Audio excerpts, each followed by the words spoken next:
Hello నమస్తే, welcome to my channel Yamunasri vlogs. ఎలా ఉన్నారండి? అందరూ బాగున్నారా? నేనైతే చాలా బాగున్నాను.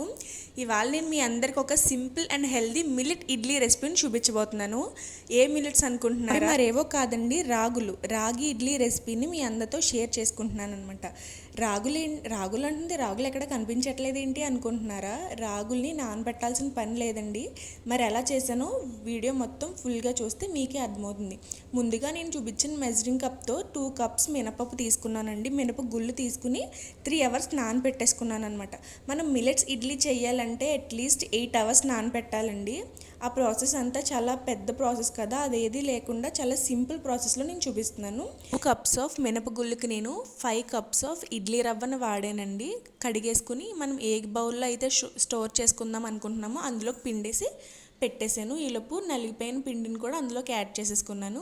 ఇప్పటి వరకు బేసిక్ ఇడ్లీ పిండిని రెడీ చేసుకుని పెట్టేసుకున్నాను కదండి. దీన్ని మిల్లెట్ ఇడ్లీ పిండి కింద నేను ఎలా రెడీ చేసానో పార్ట్ 2లో చూపిస్తానండి. అంతవరకు మన ఛానల్ లైక్ చేయండి, షేర్ చేయండి, కామెంట్ చేయండి అండ్ సబ్స్క్రైబ్ చేసుకోండి.